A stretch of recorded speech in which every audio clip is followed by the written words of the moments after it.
നമസ്കാരം. ഇന്ന് നമ്മുടെ കൂടെ ഉള്ളത് ഡോക്ടർ വിവേക് ശശിധരൻ സാറാണ്, consultant ENT surgeon, KM Cherian hospital and Pushpagiri medical college. Sir, welcome to the show. Thank you. Doctor, ഇന്ന് നമ്മൾക്ക് ഒരു ക്വസ്റ്റ്യൻ ഉള്ളത്, കുഞ്ഞു കുട്ടികളിൽ, അതായത് ജനിച്ചൊരു 0 to 5 ഇയേഴ്സിനുള്ളിൽ കേൾവിക്കുറവുണ്ട് എന്ന് പേരൻസ് ഐഡൻറ്റിഫൈ ചെയ്യാൻ അവർ കാണുന്ന സിംറ്റംസ്, അല്ലെങ്കിൽ അത് മിസ് ഔട്ട് ചെയ്യാതിരിക്കാൻ അവർ ശ്രദ്ധിക്കേണ്ട കാര്യങ്ങൾ, അങ്ങനെ എന്തെങ്കിലും സ്പെഷ്യലായിട്ട് നോക്കേണ്ട കാര്യങ്ങളുണ്ടോ ഡോക്ടർ? ഇപ്പോഴത്തെ കാലത്ത് നമ്മുടെ ഹിയറിംഗ് ഇവാലുവേഷൻ എന്ന് പറഞ്ഞാൽ കുറേയും കൂടെ അഡ്വാൻസ്ഡ് ആണ്. ന്യൂനേറ്റൽ സ്ക്രീനിങ് ഉണ്ട്. കുഞ്ഞ് ജനിക്കുന്ന ആ ടൈമിൽ തന്നെ യൂഷ്വലി ഒരു ഹിയറിംഗ് സ്ക്രീനിങ് ചെയ്യും. അതിപ്പോൾ എല്ലാ കുട്ടികൾക്കും ചെയ്യുന്നത് നല്ലതാണ്. പക്ഷേ ഹൈ റിസ്ക് ബേബീസ്, അതായത് കോംപ്ലിക്കേഷൻസ് ഉള്ള ഡെലിവറീസ്, അല്ലെങ്കിൽ പോസ്റ്റ് ഡെലിവറി കോംപ്ലിക്കേഷൻസ്, അതിപ്പം ജോണ്ടിസ് പോലെ, അല്ലെങ്കിൽ ഹൈപ്പർബിലിറൂമിയ എന്ന് പറയും, അതായത് മഞ്ഞ കളറ് കുട്ടികൾക്ക് വരിക, ഫോട്ടോതെറപ്പി എടുക്കുന്ന കുട്ടികൾ, അല്ലെങ്കിൽ low birth weight babies, weight കുറഞ്ഞ് ജനിക്കുന്ന കുട്ടികൾ, പ്രീമച്വർ ബേബീസ്, അതുപോലെ ICU സ്റ്റേ, ഡെലിവറി കഴിഞ്ഞതിന് ശേഷം കുട്ടികൾ കൂടുതൽ നാൾ ICU സ്റ്റേ ചെയ്യുന്ന കുട്ടികൾ, അല്ലെങ്കിൽ സിൻഡ്രോമിക് ബേബീസ്, വേറെ പല കൺജനൈറ്റൽ ജന്മനാ ഉള്ള അനോമലീസ് ഉള്ള കുട്ടികൾ. അപ്പോൾ ഇതൊക്കെ മാൻഡേറ്ററി ആയിട്ട് നമ്മൾ സ്ക്രീൻ ചെയ്യേണ്ട കുട്ടികളാണ്. ഹിയറിംഗ് സ്ക്രീനിങ് ചെയ്യണം. അപ്പം ഈ ഒരു കാലത്ത് നമുക്കിപ്പോൾ ഒരു ഹിയറിംഗ് ലോസ് ഉള്ളൊരു കുട്ടിയെ വളരെ ഏർലി ഐഡൻറ്റിഫൈ ചെയ്യാൻ പറ്റേണ്ടതാണ്. അപ്പോൾ ഇൻ കേസ് നമ്മൾ ഈ പറഞ്ഞൊരു ഡിലേഡ് ഐഡൻറ്റിഫിക്കേഷൻ എന്ന് പറഞ്ഞാൽ ഒരു പക്ഷേ ഒരു നെഗ്ലിജൻസ് തന്നെയാണ്. അപ്പം പിന്നെ ഈ ഒരു സസ്പീഷ്യനുള്ള കുട്ടികൾ, ഇപ്പം നിയോനേറ്റൽ സ്ക്രീനിങ് ചെയ്തു, ഒരു സസ്പീഷ്യനുള്ള കുട്ടികൾ നമ്മൾ ഫർദർ അല്ലെങ്കിൽ ഡീറ്റെയിൽഡ് ഇവാലുവേഷൻ സബ്സിക്വൻറ്റ് മാസങ്ങളിൽ ചെയ്യണം. അതായത് ഇപ്പം ഡെലിവറി ടൈമിൽ സ്ക്രീൻ ചെയ്തു സംശയം ഉണ്ടെന്ന് തോന്നുന്നു, അങ്ങനെയാണെന്ന് വെച്ചാൽ 3 മാസം അത് ഈ ടെസ്റ്റ് ബാറ്ററി നമ്മൾ ഫുള്ളായിട്ട് ചെയ്യേണ്ടി വരും. പിന്നെയും ഈ പറഞ്ഞാൽ 6 മന്തിൽ. അപ്പോൾ ഈ ഒരു ടൈം പീരീഡിനകം നമ്മൾ ഡയഗ്നോസിസ് പിക്ക് ചെയ്യണം, അല്ലെങ്കിൽ എന്തെങ്കിലും പ്രോബ്ലം ഉണ്ടെങ്കിൽ ഐഡൻറ്റിഫൈ ചെയ്തിരിക്കണം. ഇതാണ് നിയോനേറ്റൽ, അല്ലെങ്കിൽ ഈ ജനിച്ചു കഴിഞ്ഞുള്ള ആ ഒരു ടൈമിലുള്ളത്. ഇപ്പം ആ ഒരു ഫേസ് സ്കിപ്പ് ചെയ്ത് വരുന്ന കുട്ടികളാണെന്ന് വെച്ചാൽ യൂഷ്വലി പിന്നെ പേരൻസ് നോട്ടീസ് ചെയ്യുന്ന സ്പീച്ച് ഡിലേ ആണ്. ഓക്കെ. അപ്പോൾ കുട്ടികൾ സാധാരണ വാക്കുകൾ പറഞ്ഞു തുടങ്ങേണ്ട ആ ഒരു ടൈമിൽ കുട്ടികൾ വാക്കുകൾ പറയുന്നില്ല, അല്ലെങ്കിൽ വിളിച്ചാൽ ശ്രദ്ധിക്കുന്നില്ല, റെസ്പോണ്ട് ചെയ്യുന്നില്ല, കോൺസെൻട്രേറ്റ് ചെയ്യുന്നില്ല. ഇങ്ങനത്തെ രീതിയിലുള്ള സിംറ്റംസ് ആയിരിക്കും പിന്നെ പേരൻസ് നോട്ടീസ് ചെയ്ത് തുടങ്ങുന്നത്. അപ്പോൾ പലപ്പോഴും നാട്ടിലുള്ളൊരു പ്രോബ്ലം എന്ന് പറയുമ്പോൾ നമ്മൾ ഇത് പറയുമ്പോൾ പറയും അത് കുഴപ്പമില്ല, താമസിച്ച് മൂത്ത കുട്ടി ഇങ്ങനെയായിരുന്നു, അല്ലെങ്കിൽ ഡിലേ ആയിട്ട് വരുന്നൊരു നാച്ചുറലായിട്ടുള്ളൊരു പ്രോസസ്സാണ്. അപ്പോൾ അങ്ങനെ എന്തെങ്കിലും സംശയങ്ങളുണ്ടെങ്കിൽ നമ്മൾ തീർച്ചയായിട്ടും ഡീറ്റെയിൽഡ് ആയിട്ടുള്ള ഓഡിയോളജിക്കൽ ഇവാലുവേഷൻ ചെയ്തിരിക്കേണ്ടതാണ്. സാർ, അപ്പോൾ ഈ ഏജ് കഴിയും തോറും വാട്ട് ഹാപ്പൻസ്, എന്തുകൊണ്ടാണിത് ഏർലി ആയിട്ട് ചെയ്യണമെന്ന് നമ്മൾ മനസ്സിലാക്കേണ്ട കാര്യം എന്ന് വെച്ചാൽ, ഒരു കുട്ടി ജനിച്ചു കഴിഞ്ഞാൽ, ഇപ്പോൾ കുട്ടി ഇരിക്കുന്ന ഒരു പ്രായമുണ്ട്, നടക്കുന്ന ഒരു പ്രായമുണ്ട്, ചിരിക്കുന്ന ഒരു സോഷ്യൽ സ്മൈൽ. അപ്പോൾ ഈ പറഞ്ഞ പോലെ ഓരോ മാസത്തിൽ ഓരോ mile stones, developmental mile stones എന്ന് പറയും. ഈ കാര്യങ്ങൾ ഈ കുട്ടിക്ക് നാച്ചുറലായിട്ട് ഡെവലപ്പ് ചെയ്ത് വരുന്ന കാര്യമാണ്. ഇതേപോലെ തന്നെയാണ് നമ്മുടെ ഹിയറിങ്, ഇതേപോലെ തന്നെയാണ് ലാംഗ്വേജ്. ഓക്കെ. അപ്പോൾ ഈ കാര്യങ്ങളെല്ലാം ഓരോ ഘട്ടത്തിലാണ് ഡെവലപ്പ് ചെയ്ത് വരുന്നത്. അപ്പോൾ ഹിയറിങ്, ഒരു നോർമലായിട്ട് ഹിയറിംഗ് ഉള്ള കുട്ടി റൈറ്റ് ഫ്രം ബർത്ത് കേട്ടോണ്ടിരിക്കുകയാണ്. ഇൻഫാക്ട് സ്റ്റഡീസ് പറയുന്ന ബർത്ത് അല്ല, ഇൻ ദ വൂം, അതായത് വയറിനകത്ത് കിടക്കുന്ന ടൈമിലെ കുട്ടി കേൾക്കുന്നുണ്ടെന്നുള്ളത്. അപ്പം ഈ ഓഡിയോ ക്ലൂസ്, അല്ലെങ്കിൽ ഈ സൗണ്ട് സിഗ്നൽസ് കണ്ടിന്യൂസ് ആയിട്ട് നമ്മൾ അല്ലെങ്കിൽ പെർസീവ് ചെയ്താൽ മാത്രമേ നമ്മുടെ ലാംഗ്വേജ് ഡെവലപ്പ് ആവുന്നുള്ളൂ. അപ്പം ഇതിനകത്തൊരു ലാഗ് വരുമ്പോൾ, അതായത് ഈ സൗണ്ട് സിഗ്നൽ ഇപ്പോൾ കുട്ടി കേൾക്കുന്നില്ല, കുട്ടിക്കിപ്പം കുട്ടിയുടെ ആ ഹിയറിംഗ് സെൻറ്റർ, ഇപ്പം ബ്രെയിനകത്ത് നമുക്കിപ്പോൾ കാഴ്ചയ്ക്കൊരു സെൻറ്റർ ഉണ്ട്, ഹിയറിംഗ് എന്നുള്ള സെൻറ്റർ ഉണ്ട്, സ്പീച്ചിന് സെൻറ്റർ ഉണ്ട്. അപ്പോൾ ആ ഒരു പെർട്ടിക്കുലർ ഏരിയയിലോട്ട് ഇൻപുട്സ് ചെല്ലുന്നില്ല.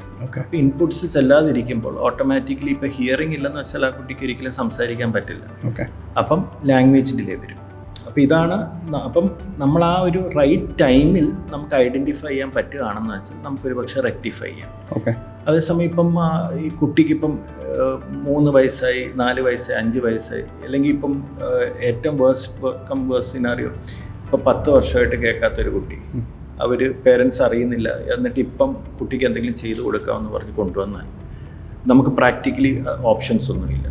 പിന്നെ അവിടെ വരുന്നതെന്ന് പറഞ്ഞാൽ, കാരണം ആ കുട്ടിയുടെ ബ്രെയിനിന് ലാംഗ്വേജ് ഡെവലപ്പ് ചെയ്യേണ്ട ഒരു ടൈം കഴിഞ്ഞു പോയിരിക്കുകയാണ്. അപ്പോൾ ഈ ഒരു ഘട്ടത്തിൽ നമ്മളിപ്പോൾ ഒരു ഓഡിറ്ററി സ്റ്റിമുലേഷൻ, അതായത് സൗണ്ട് സിഗ്നൽസ് കൊടുത്താലും അത് ബ്രെയിൻ പെർസീവ് ചെയ്യുമോ, അതുകൊണ്ട് ആ കുട്ടിക്ക് ലാംഗ്വേജ് ഡെവലപ്പ് ചെയ്യാൻ പറ്റത്തില്ല. പിന്നെ അങ്ങനത്തെ കുട്ടികൾ ആ ഒരു ഡിലേ വന്നു കഴിഞ്ഞാൽ പിന്നെ സൈൻ ലാംഗ്വേജിലോട്ട് പോവുക, വേറെ ഓൾട്ടർനേറ്റീവ് കമ്മ്യൂണിക്കേറ്റീവ് മെത്തേഡ്സിലോട്ട് പോകേണ്ടി വരും.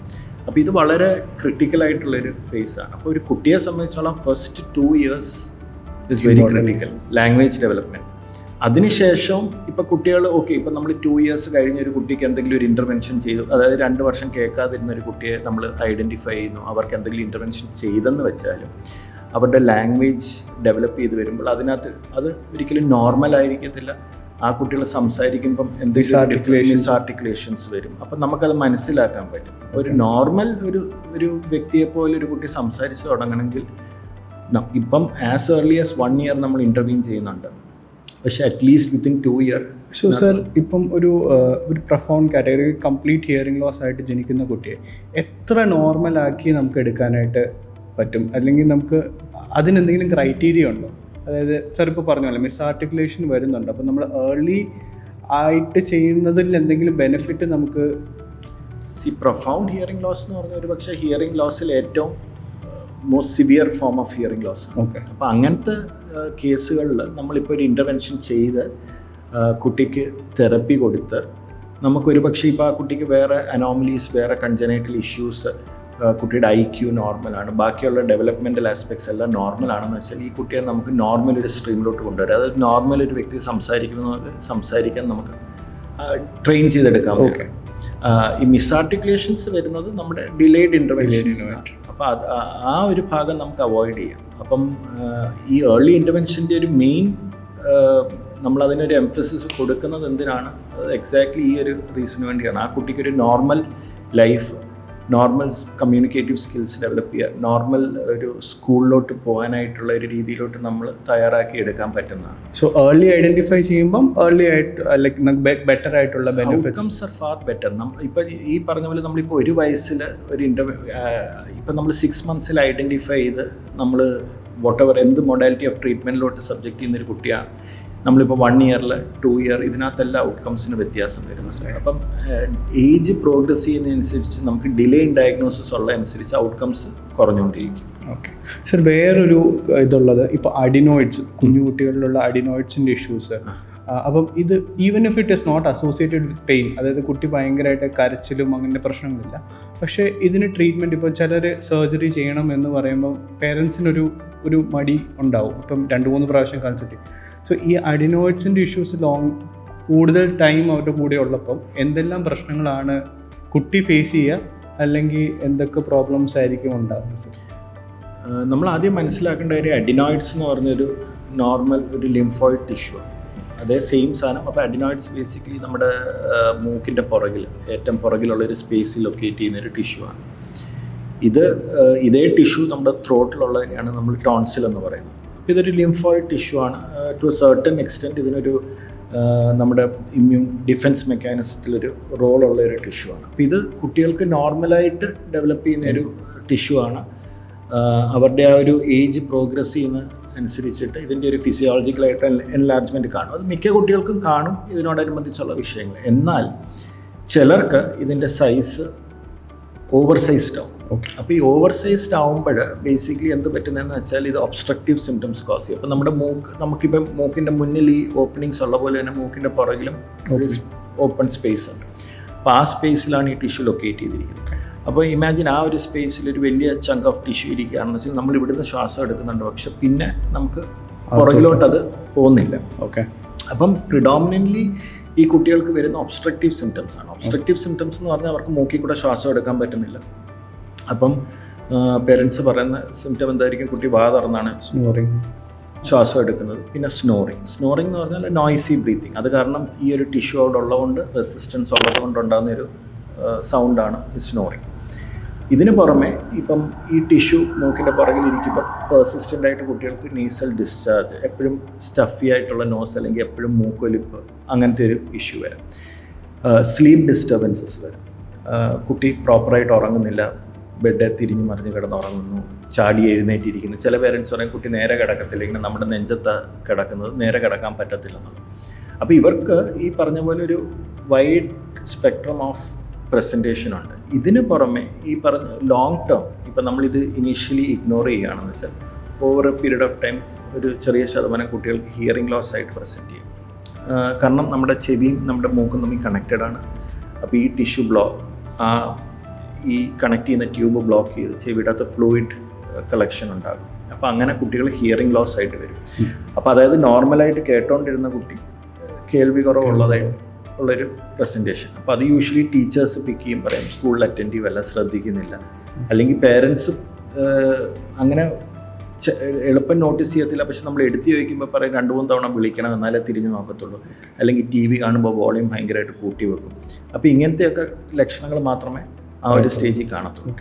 പിന്നെയും അത് പ്രോഗ്രസ് ചെയ്ത് കഴിയുമ്പോഴാണ് പിന്നെ നമുക്ക് വേറെ ഇഷ്യൂസ് ഉണ്ടാകുന്നത്. നമ്മുടെ ഫേഷ്യൽ, അതായത് യൂഷ്വലി നമ്മുടെ ഫേഷ്യൽ സ്കെൽറ്റൺ ഉണ്ടല്ലോ, അപ്പോൾ ഇതിൻ്റെ ഈ പെർസിസ്റ്റൻ്റ് ആയിട്ടുള്ളൊരു മൗത്ത് ബ്രീത്തിങ്ങിൻ്റെ ഭാഗമായിട്ട് കുട്ടികൾക്ക് പല്ല് പൊങ്ങി തുടങ്ങും. അപ്പം പിന്നെ ഈ പല കുട്ടികളും ചെല്ലുന്ന ഡെൻറ്റിസ്റ്റിൻ്റെ അടുത്താണ്. അതായത് പല്ല് പൊങ്ങുന്നു, ഫേഷ്യൽ ഫീച്ചേഴ്സ് മാറുന്നു. അപ്പം അങ്ങനെ ഈ ഡെൻറ്റിസ്റ്റിൻ്റെ അടുത്ത് ചെല്ലുമ്പോഴാണ് പിന്നെ തിരിച്ചൊരു ENT ഇവാലുവേഷനിലോട്ട് വിടുന്നത്. അതായത് ഒരു പക്ഷേ അഡിനോയിഡ്സ് കാരണമായിരിക്കും എന്നുള്ളത്. അപ്പോൾ ഇങ്ങനെ ഈ പറഞ്ഞ പോലെ പല റേഞ്ച് ഓഫ് സിംറ്റംസ് ഉണ്ട്. സാർ, അപ്പോൾ ഇത് ഒരു ഏജ് കഴിയുമ്പം ഈ അഡിനോയിഡ്സ് പ്രശ്നം മാറും? നാച്ചുറലി ഇതിൻ്റെ ഒരു കോഴ്സ് എന്ന് പറഞ്ഞാൽ ഇത് കുട്ടികൾക്ക് 2 to 3 years ആ ഒരു ടൈമിൽ ഇതിൻ്റെ ഒരു എൻലാർജ്മെൻറ്റ് കാണും. പിന്നെ over A period of time adolescence ആകുമ്പോഴത്തേക്ക് യൂഷ്വലി ഇത് റിഗ്രസ് ചെയ്യും. പക്ഷേ നമ്മൾ മനസ്സിലാക്കേണ്ട ഒരു കാര്യം എന്ന് പറഞ്ഞാൽ ഇതിൻ്റെ ഈ നമ്മൾ പറഞ്ഞ ഈ അഡോളസൻസ് ആ ടൈം പീരീഡ് വരെ എന്ന് പറഞ്ഞാൽ നമ്മുടെ ഫേഷ്യൽ ഗ്രോത്ത് നടക്കുന്നൊരു സമയം, ഫേഷ്യൽ സ്കെൽറ്റൻ ഗ്രോ ചെയ്യുന്ന ടൈമാണ്. അപ്പം സിഗ്നിഫിക്കൻ്റ് ഒബ്സ്ട്രക്ഷൻ ഉള്ള കേസുകൾ. അപ്പോൾ ഇതിന് അലക്സ് ചോദിച്ച മാതിരി ഇത് എപ്പോഴാണ് ഓപ്പറേറ്റ് ചെയ്യേണ്ടത് അല്ലെങ്കിൽ എപ്പോഴാണ്, അപ്പോൾ യൂഷ്വലി ഫസ്റ്റ് ലൈൻ നമ്മൾ മെഡിക്കൽ മാനേജ്മെൻ്റ് ആണ്. നമുക്കിത് എൻഡോസ്കോപ്പി ചെയ്ത് എക്സ്റേ വഴി ഇത് എത്ര എൻലാർജ്ഡ് ആണ്, എത്ര പെർസെൻറ്റേജ് ഒബ്സ്ട്രക്ഷൻ ഉണ്ട്, അതിൻ്റെ ഗ്രേഡിംഗ് ഉണ്ട്, അങ്ങനെ നമുക്കത് ഐഡൻറ്റിഫൈ ചെയ്യാം. മിനിമലായിട്ടുള്ള obstructions usually are manage medically. Almost എല്ലാ ഒബ്സ്ട്രക്ഷൻ, എല്ലാ അഡിനോയിഡ് എൻലാർജ്മെൻറ്റും നമ്മൾ മെഡിക്കലിയാണ് ആദ്യം മാനേജ് ചെയ്യുന്നത്. മെഡിക്കലി മാനേജ് ചെയ്ത് കഴിഞ്ഞാൽ നമുക്ക് ഇതിൻ്റെ ഒരു റെസ്പോൺസ് എങ്ങനെ ഉണ്ടെന്നുള്ളത് നോക്കാം. അപ്പോൾ പേരൻസിൻ്റെ അടുത്ത് തന്നെ തിരിച്ച് വരുമ്പോൾ ചോദിക്കാം, കുട്ടി ഇപ്പം സുഖമായിട്ട് കിടന്ന് ഉറങ്ങുന്നുണ്ടോ, വായടച്ച് കിടന്ന് ഉറങ്ങുന്നുണ്ടോ, കൂർക്കമ്പലി നേരത്തെ പോലെ ഉണ്ടോ എന്നുള്ള കാര്യങ്ങൾ നമുക്ക് മനസ്സിലാക്കാൻ പറ്റുന്നതാണ്. ഇപ്പോൾ നമുക്ക് ആ സിംറ്റംസിനകത്തൊരു ഇമ്പ്രൂവ്മെൻറ്റ് കാണുന്നു, സബ്സിക്വൻറ്റ് ഫോളോ അപ്പിൽ ഈ പറഞ്ഞ അഡിനോയിഡ്സിൻ്റെ സൈസ് റിഗ്രസ് ചെയ്യുന്ന കാണുന്നതാണെന്ന് വെച്ചാൽ തീർച്ചയായിട്ടും നമ്മൾ മെഡിക്കൽ ലൈൻ ഓഫ് മാനേജ്മെൻറ്റിൽ പോയാൽ. എന്നാൽ ഒരു കാറ്റഗറി ഓഫ് കുട്ടികൾ ഈ മെഡിസിൻ യൂസ് ചെയ്ത് കഴിഞ്ഞാലും ഈ സിംറ്റംസ് പെർസിസ്റ്റ് ചെയ്യുന്നു, യാതൊരു മാറ്റമില്ല. അപ്പോൾ യൂഷ്വലി ഒരു ഫോളോ പ്രോട്ടോക്കോൾ മീൻസ് ഇത് ട്രീറ്റ്മെൻറ്റ് പ്രോട്ടോക്കോൾ നമ്മൾ 3 മാസം വരെ ഈ നേസൽ സ്പ്രേസ് ഉണ്ട്, സ്റ്റിറോയിഡ് നേസൽ സ്പ്രേസ്, അത് കൊടുക്കും. 3 months വരെ നോക്കിയിട്ട് people who are doing better തീർച്ചയായിട്ടും നമ്മളത് കണ്ടിന്യൂ ചെയ്യാൻ പറയും. അല്ലാത്തവർക്ക് നമ്മൾ ഓൾട്ടർനേറ്റീവ് ഓപ്ഷൻസ് കൺസിഡർ ചെയ്യേണ്ടി വരും. പിന്നെ ഈ അസോസിയേറ്റഡ് ഹിയറിംഗ് ലോസ് ഉണ്ട്, അല്ലെങ്കിൽ ഈ ഫേഷ്യൽ ഫീച്ചേഴ്സ് മാറി ഇപ്പോൾ ഡെൻ്റൽ ട്രീറ്റ്മെൻ്റ് ആയിട്ട് പോകേണ്ട കുട്ടികളുണ്ട്. നമ്മളൊരു മെഡിക്കേഷൻ കോഴ്സ് ഇപ്പോൾ 3 months എന്നൊക്കെ പറയുമ്പോഴും പേരൻസ് അഗെയിൻസ്റ്റ് ഈ ചിലർ കോഴ്സ് കംപ്ലീറ്റ് ചെയ്യാതെ വരും. ചിലപ്പോൾ ദിസ് ഇസ് ഓൾ ഒരു നാച്ചുറലായിട്ട് നമ്മൾ ചെയ്യുന്ന യൂഷ്വലി അതിനകത്തുള്ള ഒരു കാര്യം എന്ന് പറഞ്ഞാൽ നമ്മൾ പലപ്പോഴും പേരൻസിൻ്റെ അടുത്ത് പറയുകയാണ് നമ്മളിപ്പോൾ സ്റ്റിറോയിഡ് സ്പ്രേസ് സ്റ്റാർട്ട് ചെയ്യുകയാണ്, അത് 3 months ആണ് എൻ്റെ കോഴ്സ്. അപ്പം ആദ്യത്തെ ഇതെന്ന് പറഞ്ഞാൽ സ്റ്റിറോയിഡ്, അത് ഇത്ര നാൾ കൊടുത്തു കഴിഞ്ഞാൽ വേറെ പ്രശ്നങ്ങളുണ്ടാകും. തീർച്ചയായിട്ടും സ്റ്റിറോയിഡ് എന്ന് പറഞ്ഞൊരു മെഡിസിൻ അതിൻ്റേതായ ഇഷ്യൂസ് അത് യൂസ് ചെയ്യുമ്പോൾ അതിൻ്റേതായ സൈഡ് എഫക്ട്സ് കാര്യങ്ങളുള്ളതാണ്. പക്ഷേ നമ്മൾ മനസ്സിലാക്കേണ്ടത് നമ്മൾ ആ പറയുന്ന സ്റ്റിറോയിഡ് കാറ്റഗറി എന്ന് പറഞ്ഞാൽ യൂഷ്വലി ഓർലി, അതായത് ടാബ്ലറ്റ് ആയിട്ട് എടുക്കുന്നതോ ഇഞ്ചക്ഷനായിട്ട് എടുക്കുന്നതോ ആയിട്ടുള്ള സ്റ്റിറോയിഡ്സിനെ കുറിച്ചാണ് നമ്മൾ ഈ കോംപ്ലിക്കേഷൻസ് പറയുന്നത്. കാരണം നമ്മളിപ്പോൾ ഓറൽ സ്റ്റിറോയിഡ്സ് അല്ലെങ്കിൽ ഈ IV എടുക്കുന്ന സ്റ്റിറോയിഡ്സിന് ബാക്കിയുള്ള എല്ലാ സിസ്റ്റത്തിലും അതിൻ്റെ എഫക്റ്റ് ചെല്ലുന്നുണ്ട്. ഇപ്പം നമ്മൾ ഈ ടോപ്പിക്കൽ സ്റ്റിറോയിഡ്സ് എന്ന് പറഞ്ഞാൽ ഈ സ്റ്റിറോയിഡ് സ്പ്രേസ് ആണ് ടോപ്പിക്കൽ സ്റ്റിറോയിഡ്സ്. ഇതിൻ്റെ ഒരു അഡ്വാൻറ്റേജ് എന്ന് പറഞ്ഞാൽ ഇതിൻ്റെ അബ്സോർപ്ഷൻ ആകെ നമ്മളിത് മൂക്കി മാത്രമേ അടിക്കുന്നുള്ളൂ. അപ്പോൾ ഇതിന് ബാക്കി ശരീരത്തിലുള്ള വേറെ ഭാഗങ്ങളിലൊന്നും ഇതിൻ്റെ എഫക്റ്റ് ചെല്ലുന്നില്ല. അപ്പോൾ ലിറ്ററലി ഓൾമോസ്റ്റ് സൈഡ് എഫക്ട്സ് ഇല്ലെന്ന് വേണമെങ്കിൽ പറയാം, നെഗ്ലിജിബിൾ ആണ്. അപ്പോൾ അതുകൊണ്ട് സേഫാണ്. അപ്പോൾ പലർക്കും ഉള്ളൊരു ഇഷ്യൂ അതാണ്, സ്റ്റിറോയിഡ് കൊടുക്കുന്നു, പിന്നെ സ്റ്റിറോയിഡ് അപ്പോഴത്തേക്ക് ആരുടെ അടുത്തെങ്കിലും പറയും സ്റ്റിറോയിഡ് എടുത്തോണ്ടിരിക്കുമ്പോൾ ഒരു ഇതിങ്ങനെ അധികം നാൾ കൊടുക്കല, അപ്പോൾ തന്നെ നിർത്തുക, ഇതൊക്കെയാണ് ഇതിൻ്റെ ഇഷ്യൂസ്. അപ്പം സർ, ഇതുപോലെ തന്നെ വേറൊരു ക്വസ്റ്റ്യൻ ഉള്ളത്, ഇപ്പം നമ്മുടെ ക്ലൈമറ്റ് ചേഞ്ച് കാരണം ഒരുപാട് പേർക്ക് രാവിലെ എണീക്കുമ്പോഴത്തേക്ക് നേസൽ കൺജഷൻ അല്ലെങ്കിൽ മൂക്ക് അടപ്പ് പോലെ തോന്നുക, തൊണ്ടയ്ക്ക് ഇറിറ്റേഷൻ പോലെ വരിക. സോ ഇത് വെരി കോമൺ ആയിട്ട് ഇപ്പോൾ റീസെൻ്റ്ലി നമുക്ക് ക്ലൈമറ്റ് ചേഞ്ചിൽ ഒരുപാട് പേർക്ക്. സോ ഇസ് ഇറ്റ് സംതിങ് നമുക്ക് ഈ എന്താ പറയുക ഉറങ്ങി എണീക്കുമ്പോൾ ഉള്ളൊരു ഇഷ്യൂ ആണോ, ഓർ വാട്ട് ചേഞ്ചസ്, എന്താണ് ആ ഇഷ്യൂ ഇപ്പോൾ ഈ പറഞ്ഞാൽ ഈ ക്ലൈമറ്റ് ചേഞ്ചിനോടനുബന്ധിച്ച് വരുന്ന നേസൽ കൺജഷൻ, ത്രോട്ട് ഇറിറ്റേഷൻ, ഈ കാര്യങ്ങളൊക്കെ യൂഷ്വലി ഒരു അലർജിക് ബാക്ക്ഗ്രൗണ്ടിലുണ്ടാകുന്ന ഇഷ്യൂസാണ്. അപ്പോൾ നമ്മൾ മനസ്സിലാക്കേണ്ട ഇപ്പോൾ അലർജിക് റൈനൈറ്റിസ് അല്ലെങ്കിൽ ആസ്മ, ഇതെല്ലാം ഈ പറഞ്ഞ പോലെ അലർജിക് ബാക്ക്ഗ്രൗണ്ടുള്ള ഇൻഡിവിജ്വൽസിൽ കാണുന്ന ഇഷ്യൂസാണ്. അപ്പോൾ ഇതിനൊക്കെ ഈ സീസണൽ വേരിയേഷൻസ് ഉണ്ട്. ഓക്കെ, ഫ്ലെയറപ്സ് കാണും. നമ്മൾ തണുപ്പ് കാലമാകുമ്പം ഈ സിംറ്റംസ് കൂടും, അല്ലെങ്കിൽ മഴക്കാലമാകുമ്പോൾ ഈ സിംറ്റംസ് കൂടും. അപ്പം ആ ഒരു ടൈമിലാണ് ഇതിൻ്റെ യൂഷ്വലി സിംറ്റംസ് കൂടുതൽ കാണുന്നത്. എന്നാൽ ഒരു സബ്സെറ്റ് ഓഫ് പേഷ്യൻസ് ഉണ്ട്, അവർക്ക് through out the year symptoms കാണും. ഓക്കെ, മറ്റേ ഒരു സബ്സെറ്റ് ഓഫ് പേഷ്യൻസ് സീസണലായിരിക്കും, ഇടയ്ക്ക് വരും പോവും അങ്ങനെ. അപ്പം ഇപ്പം അലർജിക്ക് ഒരു ഇഷ്യൂ ആണെന്ന് വെച്ചാൽ നമ്മൾ ആ ഒരു പ്രോബ്ലം ഉള്ള ഫേസിൽ നമ്മൾ അതിനുള്ള ട്രീറ്റ്മെൻറ്റ് എടുക്കുക, ആൻറ്റി അലർജിക് മെഡിക്കേഷൻസ് എടുക്കുക, യൂഷ്വലി അത് സെറ്റിൽ ആകുന്നതാണ്. സർ അതുപോലെ തന്നെ നമുക്കിപ്പം സഡൻ ആയിട്ട് ഹിയറിംഗ് ലോസ് വരും, പെട്ടെന്ന് ചില കണ്ടീഷൻസിൽ രാവിലെ എണീക്കുമ്പോഴത്തേക്ക് ഹിയറിംഗ് നഷ്ടപ്പെടുക, അല്ലെങ്കിൽ സോ ചിലവർ അത് ഈ ഇയർ ബ്ലോക്കായിട്ടും ചെവി അടഞ്ഞു പോയതായിട്ട് വെച്ച് അത് വെയിറ്റ് ചെയ്യാറുണ്ട്. സോ അങ്ങനെ എന്തെങ്കിലും ഒരു കോംപ്ലിക്കേഷൻസ് അല്ലെങ്കിൽ നമുക്ക് അതിന് ഇമ്മീഡിയറ്റ്ലി ട്രീറ്റ്മെൻറ്റ് എടുക്കണം എന്നുള്ളൊരു കണ്ടീഷൻസ് പോലെ ഉണ്ട്? നമ്മൾ ഈ പറഞ്ഞ പോലെ നമുക്കിപ്പോൾ ഒരു പനി, ജലദോഷം ഒക്കെ വന്നതിന് ശേഷം നമുക്ക് ചെവി കൊട്ടി അടയ്ക്കുന്നൊരു ഫീലിംഗ് എക്സ്പീരിയൻസ് ചെയ്യുക. നമ്മളെല്ലാം എക്സ്പീരിയൻസ് ചെയ്തിട്ടുള്ളതായിരിക്കും. ജലദോഷമുള്ള സമയത്ത് ചെവി അടഞ്ഞിരിക്കുക, പിന്നെ കുറച്ച് കഴിയുമ്പോൾ അത് തുറക്കും. പക്ഷേ നമ്മൾ മനസ്സിലാക്കേണ്ട ഒരു കാര്യം, അത് ഒരു eustachian tube dysfunction, eustachian tube കെട്ടാറെന്ന് പറയും, അങ്ങനത്തെ ഒരു കണ്ടീഷനാണ്. എന്നാൽ നമ്മളിപ്പം ഒരു ദിവസം രാവിലെ എഴുന്നേൽക്കുമ്പം പെട്ടെന്ന് കേൾക്കുന്നില്ല, അല്ലെങ്കിൽ ആ ചെവിയുടെ അകത്തൊരു മൂളിച്ച ചിലപ്പോൾ തോന്നും, ചിലർക്ക് അതിൻ്റെ കൂട്ടത്തിലൊരു തലകറക്കം കാണും. ഇങ്ങനത്തെ ഒരു പെട്ടെന്നായിട്ടൊന്നും കേൾക്കാതായിട്ട് വരുന്നൊരു ഫീലിംഗ് ആണെന്ന് വെച്ചാൽ അത് നമ്മൾ ശ്രദ്ധിക്കേണ്ട ഒരു കാര്യമാണ്. കാരണം നമുക്ക് ഒരു നെഗ്ലക്റ്റഡ് ഒരു ഏരിയ ആണ് sudden sensory neural hearing loss, അല്ലെങ്കിൽ idiopathic sudden sensory neural hearing loss എന്ന് പറഞ്ഞൊരു എൻറ്റിറ്റിയാണ്. അപ്പോൾ ഇതൊരു മെഡിക്കൽ എമർജൻസിയാണ്. ഓക്കെ, കാരണം ഈ ഒരു വിഷയം എന്ന് പറഞ്ഞാൽ നമ്മുടെ ഔട്ട്കംസ്, ട്രീറ്റ്മെൻറ്റ് ഔട്ട്കംസ്, ഇപ്പം ആ കുറഞ്ഞിരിക്കുന്ന ആ കേൾവി ഈ ഒരു കണ്ടീഷൻ ആണെന്ന് വെച്ചാൽ നമ്മളത് ഹിയറിംഗ് ടെസ്റ്റ് ചെയ്ത് കൺഫേം ചെയ്യണം. കാരണം നമുക്ക് ഇയർ ബ്ലോക്ക് വരാൻ പല കണ്ടീഷൻസ് ഉണ്ട്. ഇപ്പം വാക്സ് ഇരുന്നാലും ചെവി അടഞ്ഞിരിക്കും. അപ്പോൾ പലപ്പോഴും ആൾക്കാർ കടയിൽ പോയി അതിനുള്ള മരുന്ന് ചോദിച്ച് മേടിക്കുക, അതെടുത്ത് ഒഴിക്കുക. പക്ഷേ ഇതിനകത്ത് നമ്മൾക്ക് ആ ഓരോ നിമിഷം ഡിലേ വരുന്നിടത്തോളം നമ്മുടെ ഔട്ട്കംസ് മോശമായിരിക്കും. അപ്പം ഐഡിയലി ഇതിനകത്തുള്ളൊരു ക്രിട്ടിക്കൽ പീരീഡ് എന്ന് പറഞ്ഞാൽ ആദ്യത്തെ 72 hours-ആണ്. ഓക്കെ, ആ ആദ്യത്തെ 72 hours ഇപ്പോൾ ഈ ഒരു കണ്ടീഷൻ ആണെന്ന് വെച്ചാൽ, കാരണം ഇതൊരു ENT സ്പെഷ്യലിസ്റ്റിനെ കാണണം, അവർ ചെക്ക് ചെയ്തിട്ട് ഓഡിയോഗ്രാം ചെയ്ത് ഇത് കൺഫേം ചെയ്യണം. ഇതാണെങ്കിൽ നമ്മളതിന് ട്രീറ്റ്മെൻറ്റ് ഇമ്മീഡിയറ്റ്ലി സ്റ്റാർട്ട് ചെയ്യണം. ഓക്കെ, അതിനകത്ത് ഡിലേ വരുന്നതനുസരിച്ച് അപ്പോൾ ഇമ്മീഡിയറ്റ്ലി സ്റ്റാർട്ട് ചെയ്ത് കഴിഞ്ഞാൽ നമുക്ക് ഒരു 80 to 90% ആൾക്കാർക്കും ഹിയറിംഗ് റീഗെയിൻ ചെയ്യാനുള്ള സാധ്യത ഉണ്ട്, അതായത് നോർമലായിട്ട് വരാനുള്ള സാധ്യതയുണ്ട്. പക്ഷേ ഇതിന് ഡിലേ വരുന്നിടത്തോളം കാലം, ഡിലേ വന്നു കഴിഞ്ഞാൽ എസ്പെഷ്യലി ഒരു 2 weeks-നപ്പുറം ആയിക്കഴിഞ്ഞ കേസുകളൊക്കെ ആണെന്ന് വെച്ചാൽ പിന്നെ നമുക്ക് റിക്കവറിക്കുള്ള സാധ്യതകൾ കുറയുകയാണ്.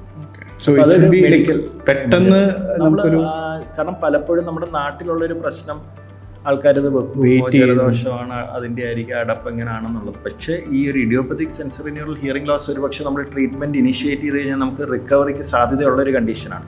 പക്ഷേ അത് നമ്മൾ വെച്ചുകൊണ്ടിരുന്ന് കഴിഞ്ഞാൽ ഒരു പക്ഷേ അതുകൊണ്ട് കേൾവി പൂർണ്ണമായിട്ട് പിന്നെ റെസ്റ്റ് ഓഫ് ദി ലൈഫ് നമുക്ക് ആ ചെവി പിന്നെ കേൾവി കാണില്ല. അതും ഈ ബ്ലോക്ക്ഡ് ആയിട്ടുള്ളൊരു സെൻസേഷൻ പോലെ തന്നെയാണ്. അതിനകത്ത് ബ്ലോക്കേജ് അല്ല, അത് ബേസിക്കലി ഒരു ഹിയറിംഗ് ലോസ് ആണ്. ഇപ്പോൾ ബ്ലോക്കിംഗ് സെൻസേഷൻ എന്ന് പറഞ്ഞാൽ നമുക്ക് കേൾക്കാൻ പറ്റും, പക്ഷെ ഒരു മഫിൾഡ് ഫീൽ ആയിരിക്കും, ഇങ്ങനെ അടഞ്ഞിരിക്കുന്ന മാതിരി ഇതിനകത്തൂടെ നമ്മൾ കേൾക്കുന്ന ഒരു ഫീൽ ആയിരിക്കും. ഇതെന്ന് പറഞ്ഞാൽ പൂർണ്ണമായിട്ട് കേൾക്കുന്നത് കംപ്ലീറ്റ് ആയിട്ട് ഡിപ്പെൻഡിങ് ഓൺ എത്ര ലെവൽ ഹിയറിംഗ് ഡ്രോപ്പ് ചെയ്തെന്നുള്ളത്. കാരണം എന്ന് പറഞ്ഞാൽ അതിപ്പോൾ കംപ്ലീറ്റ് ആയിട്ട് ഡ്രോപ്പ് ചെയ്തെങ്കിൽ ഒന്നും കേൾക്കാതിരിക്കുകയുള്ളൂ, പക്ഷേ കുറച്ച് ലെവൽ ഡിപ്പ് ചെയ്ത് കഴിഞ്ഞാൽ കേൾവി കുറഞ്ഞ ഒരു ഫീൽ കാണും. അപ്പോൾ ആ ഒരു സംശയം ഉണ്ടെങ്കിൽ തീർച്ചയായിട്ടും ഡോക്ടറിനെ കാണും.